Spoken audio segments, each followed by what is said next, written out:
Olá, amigos da Santa Cecília TV. O convidado dessa semana é jornalista, escritor e um apaixonado pela história de Santos. Sérgio Williams, seja bem-vindo, obrigado por aceitar nosso convite. Obrigado, Gustavo, por estar aqui.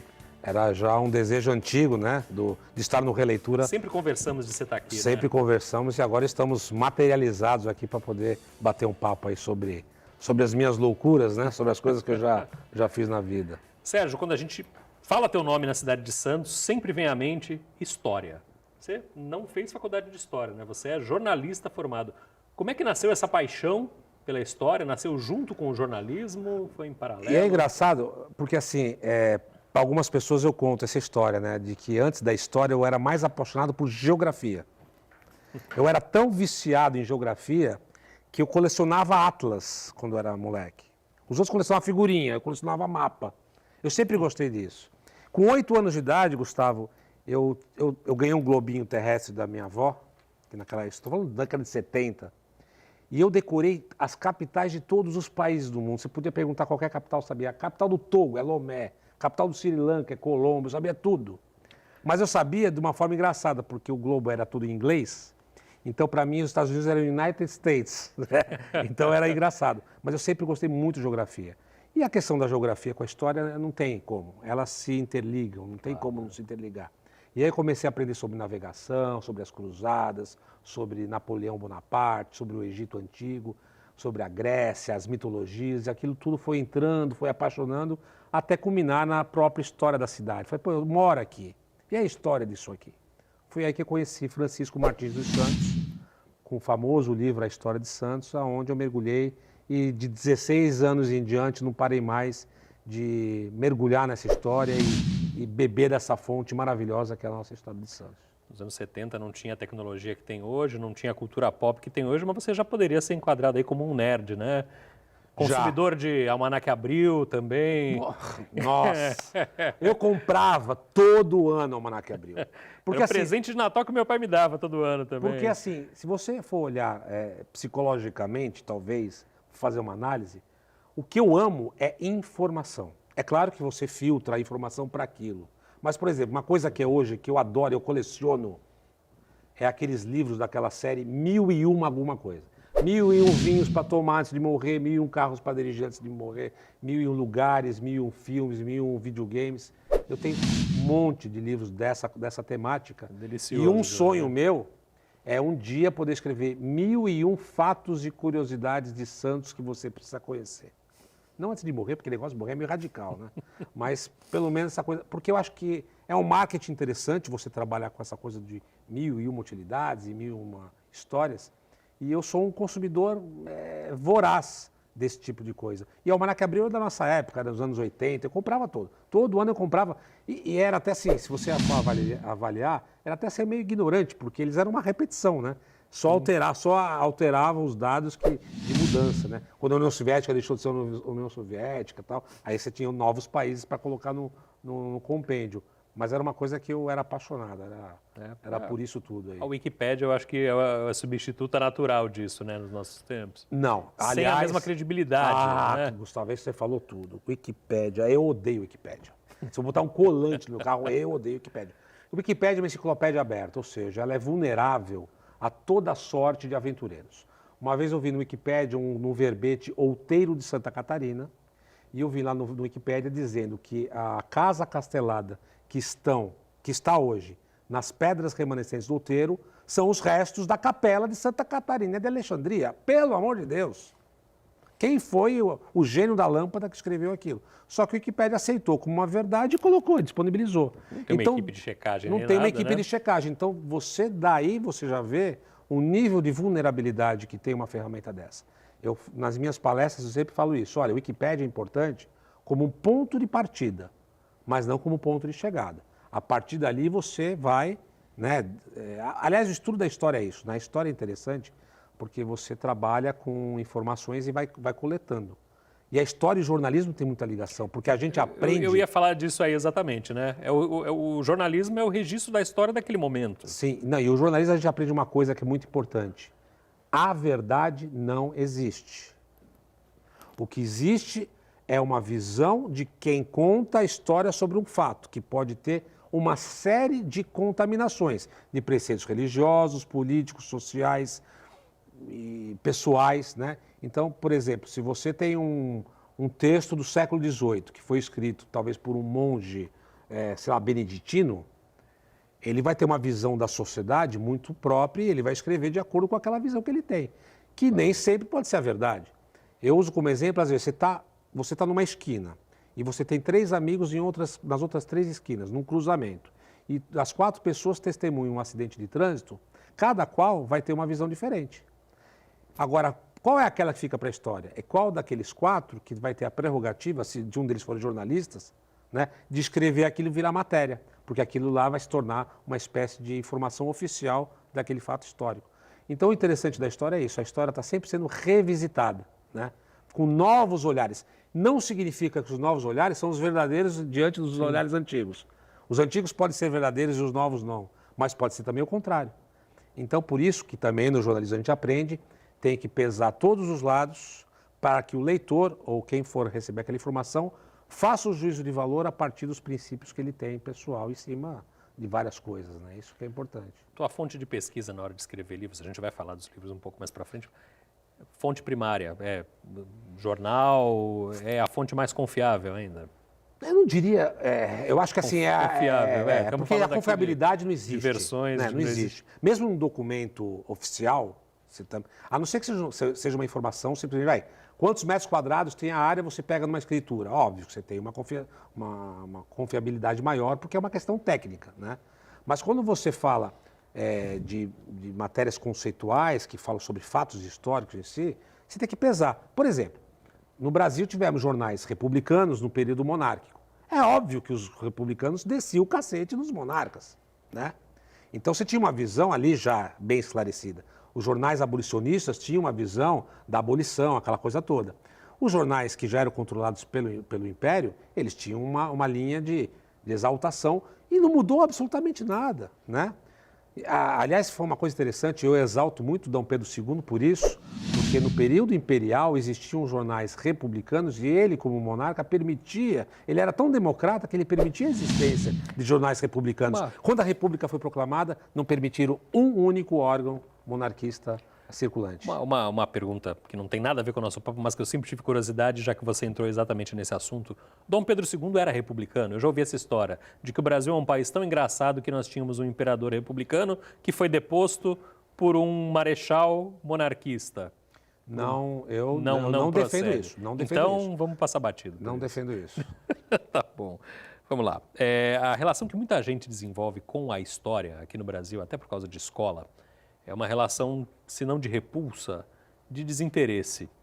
Por que você acha que isso acontece? Se é que você acha, se você concorda com essa tese, por que isso acontece e como que se muda isso, Sérgio? E qual é a importância de se mudar isso? Gustavo, olha, sabe que não é só na história, não. Eu acho que tudo na vida tem que ser feito, primeiro, com paixão.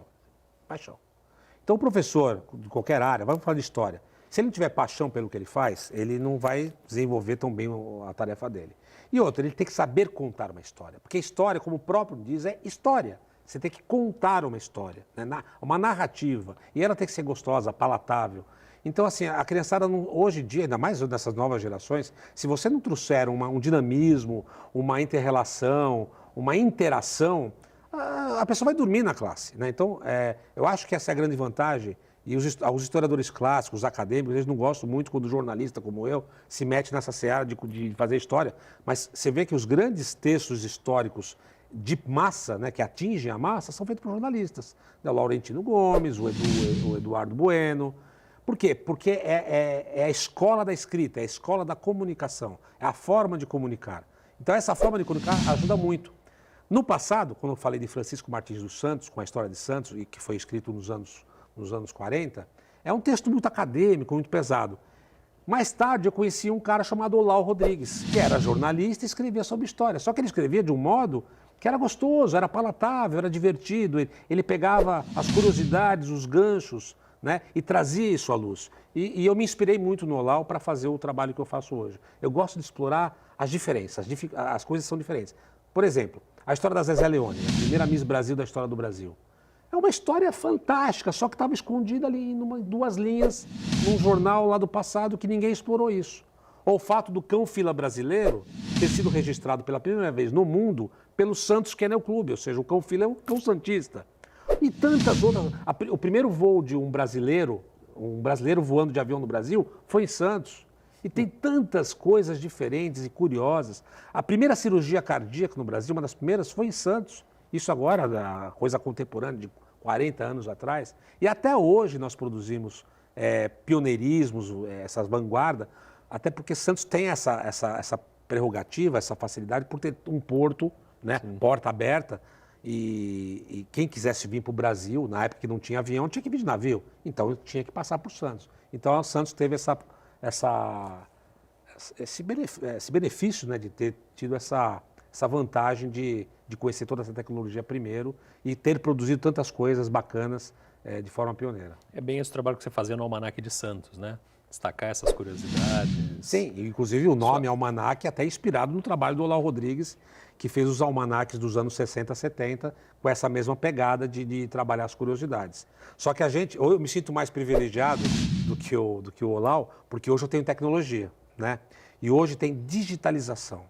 E além da digitalização, existem sistemas de busca extremamente refinados que acham palavras-chave do tamanho fonte 4. O trabalho da Zezé Leone, por exemplo, voltando a falar dela, eu fiz todo o trabalho através da Hemeroteca Digital Brasileira, porque a Biblioteca Nacional digitalizou toda a revista da Semana do Rio de Janeiro, e eu digitei lá Zezé Leone e eu achei carta de leitor de um jornal do Pará, falando da Zezé Leone. Quando que um historiador clássico do passado ia ter condições de ver isso? Nunca. Não tem como. É utópico. E nós, com a tecnologia, temos como fazer isso. Essas curiosidades, essas coisas que despertam até um certo orgulho de ter nascido aqui e tal, ajudam o santista a criar identidade com a cidade, né? A defender a cidade, a se sentir... E o santista, classicamente, ele é conhecido por ter essa paixão, né, intrínseca pela própria história, pela própria cidade. E é até engraçado, né, porque tem aqueles sites que fazem brincadeiras, né, jocosas, como tem o Wikipédia, tem um tal de Deciclopédia, que é a desconstrução do Wikipédia, né? E no verbete Santos, no Deciclopédia, qualquer pessoa pode entrar e ver, está lá, Santos não está no Brasil, é o Brasil que está no entorno de Santos. Dado a soberba que o santista tem em relação à própria terra, que é o que a gente chama de bairrismo, né? Nós somos muito... E santista se encontra em todo mundo, né? Outro dia, esse ano mesmo, eu tive a oportunidade de ir até Orlando, né? Eu fui até a Disney, e tem a Downtown Disney, né? E tinha lá uma loja do Pelé. E na loja do Pelé tinha uma foto do Pelé com a camisa do Santos, jogando na Vila Belmiro. Aí eu falei assim, olha, que cidade brasileira vai ter o privilégio de ter uma foto aqui na Disney? Aqui, ó, o Santos tem, aqui com o Pelé. Né? Habitante de qualquer cidade acha que a sua cidade é que tem as melhores coisas. A diferença é que o santista está certo, realmente nós somos pioneiros em boa parte das coisas. O Releitura vai para um rápido intervalo, a gente volta já.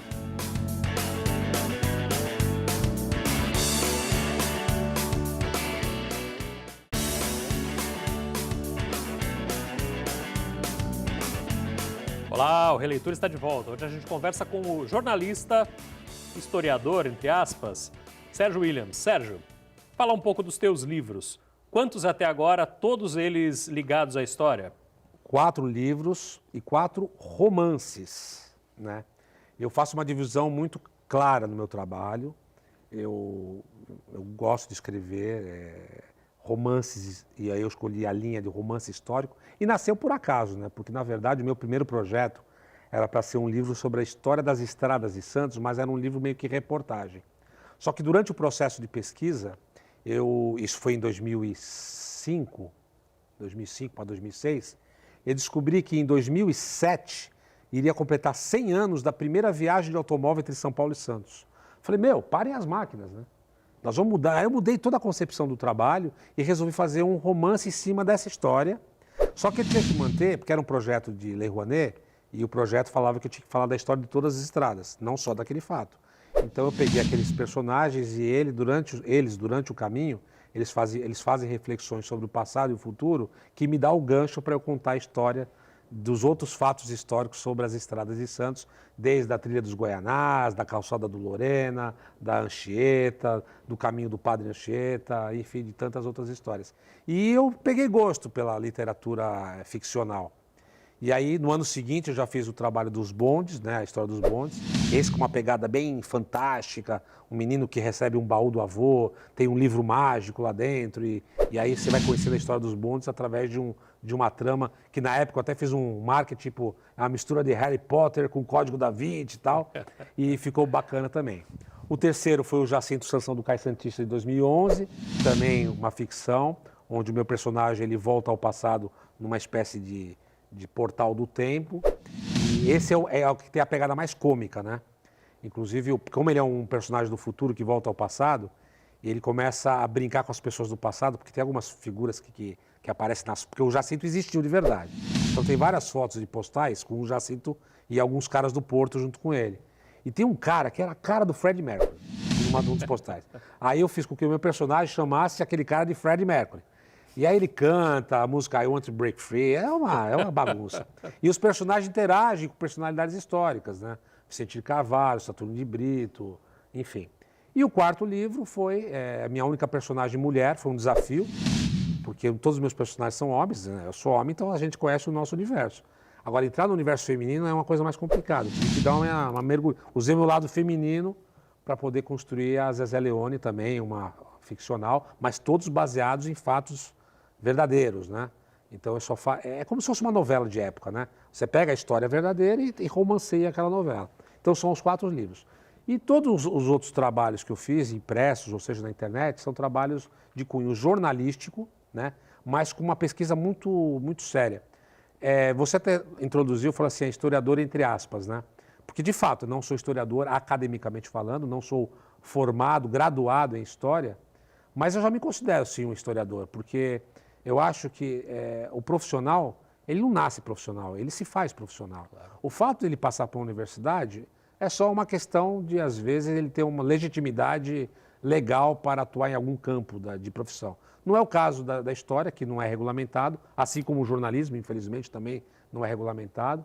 E eu sei que jornalista ficava muito ciumado quando um advogado escrevia para jornal, um engenheiro escrevia para jornal. Então, o historiador também fica enciumado quando o jornalista escreve história. Eu sei disso, né? Mas eu penso assim, o sol nasce para todos. Eu escrevo. Não tá incomodado? Escreva. Que bom. Quanto mais gente escrevendo, mais gente aprendendo, correto? Claro. Então eu penso assim. Então essa é a vida que a gente vai levando. É um desafio do jornalista que escreve sobre história ter que completar as lacunas, esses buracos em que você não encontra a informação. Tá, você diz que não existe uma verdade absoluta, mas a informação oficial, a que está impressa, e você tem que usar a tua imaginação para... Existe um conflito de consciência aí disso acabar virando não, mas tem que ter, fato? Gustavo, tem que assim, já aprendi bastante, eu acho que tem que ter um nível de responsabilidade muito grande. Você pode até trabalhar, que nem no romance, tudo bem, no romance eu deixo bem claro, isso é um romance. Aqui eu estou inventando fatos, estou inventando falas, ou seja, ele está bem mexido. Quando eu faço um trabalho jornalístico, histórico, de pesquisa, eu tenho que trabalhar dentro de respeitar fontes, etc. e tal. Então, assim, é claro que eu gosto muito de nariz de cera, né? Que no jornalismo é aquela introdução mais parnasiana, poética. Inclusive, nos meus artigos do Jornal Tribuna, aliás, o nome caiu muito bem da minha coluna, que chama-se Era Uma Vez Santos. Porque, de fato, ele tem cara de Era Uma Vez, né? E eu sempre começo os textos com Santos. 15 de agosto de 1500 e tal lá, eram 3 horas da manhã e tal. Então eu dou uma aura meio que parnasiana, poética, mas eu procuro obedecer fatos, nomes, locais, e, enfim, essas questões todas, porque a gente tem um compromisso de não deturpar essa verdade. Essa verdade não deturpar essas informações, né? É claro que informações vão surgindo e contraditórios aparecem, porque tem pesquisadores que tem linhas de pesquisa diferentes. Recentemente, uma historiadora lançou um livro desconstruindo a imagem do José Bonifácio de Andrade Silva. Legítimo, né? Está aí. É uma tese, ela apresenta. É contestada? É claro que ela é contestada. Agora, a gente não pode ter a irresponsabilidade de falar certas coisas que são absurdas. Por exemplo, eu já ouvi, eu não vou citar nomes, mas eu já ouvi que na região, pessoas importantes ligadas ao segmento da memória dizerem que São Vicente, por exemplo, foi visitada por esquadras portuguesas em 1494. Pelo amor de Deus, a gente aprendeu que o Brasil foi descoberto em 1500. Não é impossível, claro que não é impossível, mas cadê a prova material? Né? Se você tem alguma prova para construir, para você lastrear uma tese, beleza. Indício que seja, né? Um indício mínimo que seja, como falam que os fenícios tiveram no Rio de Janeiro, porque na Pedra da Gávea tem umas inscrições. Tudo bem, é uma linha, é uma tese. Agora, o cara falar isso do nada é absurdo. Ou então falar que é descendente não sei de quem, ou outro falar... Quer dizer, a gente tem que ter um mínimo de responsabilidade, um mínimo. E eu procuro ter, né? Então, assim, as pessoas podem reclamar, mas o cara, ele faz o nariz de cera. Faz, porque a gente tem que ter palatividade, que é aquela coisa do ensino da história. Se você não ensina a história com uma forma prazerosa, ninguém vai querer saber a história. Aí acontece, a estátua é depredada porque o cara não sabe quem é o homenageado da estátua, o prédio público é detonado porque ninguém sabe a importância daquele prédio público, a sociedade não se apropria dos seus patrimônios porque desconhece o valor daqueles patrimônios. Erros são cometidos porque a pessoa não sabe que aquilo já aconteceu antes e não deu certo. Exatamente, a história também tem isso, né? A gente tem que aprender para não cometer os erros do passado e aprender que certas coisas do passado são bacanas, elas podem ter uma releitura para o futuro, né? Porque muita coisa a gente não cria, a gente né, dá uma nova roupagem, isso que é importante. Então, a gente tem esse trabalho muito sério em relação aos textos jornalísticos, né? E na ficção é onde eu dou a minha licença poética para brincar um pouco. Aliás, já estou em produção no meu 5º livro, que é a história da primeira viagem de Dom Pedro II pelo Brasil, onde ele passou por Santos, e um fato histórico que quase ninguém sabe, né? Que o aniversário de 1 ano do príncipe herdeiro da coroa imperial, que foi o primeiro filho de Dom Pedro II, que era homem, que morreu com 2 anos, mas ainda fazia aniversário de 1 ano. Esse aniversário de 1 ano do príncipe herdeiro do império foi comemorado na Igreja do Carmo, em Santos. Tem uma plaquinha ali embaixo do Museu de Arte Sacra, registrando a visita do Dom Pedro II, não? Sim, sim. Ele esteve ali, inclusive ele inaugurou uma biquinha ali no Morro de São Bento, depois inaugurou um chafariz, onde é hoje a Praça Mauá, o chafariz da Coroação, e inclusive esse chafariz, quando ele abriu a torneira para sair água, ao invés de sair água, saiu vinho tinto, porque tinha um cara lá que amarrou um barril de vinho para fazer uma homenagem ao imperador, dizendo que era só o imperador conseguia transformar água em vinho. Olha que sacanagem. Olha só, comparar com Jesus Cristo, é brincadeira. Sérgio, a produção aqui está avisando que a gente já está chegando na reta final. Eu não queria deixar de falar de um trabalho que você vem fazendo nos últimos anos e que a gente se conhece já há bastante tempo. Era um sonho teu, que é a digitalização de todo o acervo da imprensa santista. Sim. Fala um pouco desse trabalho. Começamos já há uns 6 meses no Instituto Histórico Geográfico. A instituição finalmente conseguiu ter um equilíbrio financeiro. Nós temos um estacionamento da onde a gente ofere um rendimento e com essa renda nós alugamos uma máquina, contratamos um operador e começamos a fazer a digitalização. Já são mais de 50 mil páginas, já digitalizamos mais de 200 livros históricos da cidade. Nós temos mais pelo menos 600 livros pela frente. Nós vamos fazer uma biblioteca nas nuvens, ou seja, tudo aquilo que eu falei que eu já li, nós vamos ter a possibilidade de ver digitalmente, porque não vamos tapar o sol com a peneira. As pessoas não têm mais o hábito de ir à biblioteca. Então eu penso assim, se Maomé não vai à montanha, a montanha vai ao Maomé. Então nós estamos fazendo uma biblioteca virtual para que as pessoas tenham acesso a todo o conteúdo. Imagine você poder ler tudo sobre Martins Fontes, tudo de Afonso Schmidt, Alberto Souza, Rui Ribeiro Couto e tantos outros. E é um trabalho de formiguinha, né, Gustavo? Porque assim, são 3 milhões de páginas de jornais e nós fazemos 500 por dia.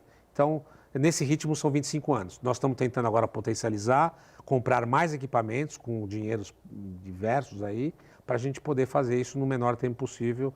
E na hora que terminar, eu falar, ufa, mais um grande sonho realizado. Isso inclui também jornais e revistas produzidos? Jornais e revistas, todos. Livros, jornais e revistas. Livros, jornais e revistas. Trabalho de muito fôlego. De envergadura, de envergadura. Legal. A gente sempre termina o programa com um bate-bola rápido. Topa, Sérgio? Vamos embora. Vamos lá. Tem que topar, né, também. Não tem saída, né? Já deu ok para participar do programa. Vamos lá. Um livro seu. Tiver que escolher um dos 4. Ou o 5º. Jacinto. É o menorzinho, mas eu acho que é o mais... Ele tem uma história que fecha muito bem. Ele está muito bem amarradinho. O melhor do livro é quando você termina, depois de escrever, você lê ele todinho e fala assim, cara, acertei nessa receita aqui. Ainda tem lá a imagem do Jacinto para as pessoas tirarem foto na bolsa do café? Tem. E um livro que não é seu? Eu amo anarquistas, graças a Deus. É uma linguagem simples, é uma história maravilhosa, você consegue mergulhar no ambiente de São Paulo do começo do século XX. E é uma senhora, ela começou, a Zélia Gattai começou a escrever isso, já tinha a idade avançada, mulher do Jorge Amado. Sensacional. Eu amo vários livros, mas esse é um livro que eu escolho como top. Também tem essa característica de ser um livro que registra ali História, aquele momento histórico, sim. né? Um filme. Um filme, nossa, eu sou muito. A minha filha fala assim: nossa, pai, você é tão moderninho, né? Porque toda vez que tem filme novo, eu vou colocando no lugar do melhor filme, né?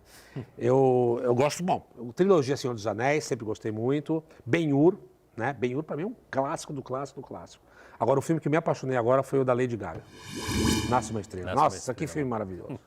Sabe que eu não botava uma fé na refilmagem? Porque eu já tinha visto a versão da década de 30, da década de 70. Já se falou essa história. Conseguiram capturar. Eu já gostava da nova Lady geração, Gaga, né? depois desse filme gosto mais ainda. Existe tempo livre? Para perguntar para você o que você faz no seu tempo livre? Olha, eu não tenho, essa palavra quase não existe no meu vocabulário. Aliás, é uma coisa engraçada porque assim, eu sempre falo para os outros, se você quer pedir um favor para alguém, peça para quem não tem tempo. Porque quem não tem tempo sempre vai arrumar um tempo para te ajudar. E eu sou essa pessoa. Eu não sei dizer não. Então tudo eu arrumo um tempo para arrumar, para fazer alguma coisa. Eu gosto de ocupar meu tempo, mas talvez isso seja até um problema para mim. Mas no meu tempo livre de lazer, quando minha mulher me cobra, você dá um tempo para fazer alguma coisa. Eu gosto de andar de bicicleta, andar na praia, na areia da praia. Basicamente é isso que eu faço, quando eu tenho um tempinho de lazer. Um sonho que você já realizou e um sonho que você ainda quer realizar, Sérgio? Posso dizer que já realizei muitos sonhos, muitos. Já tive um filho, já lancei livro, já plantei árvore, já tive meu próprio programa de televisão, Periscópio, em 1993.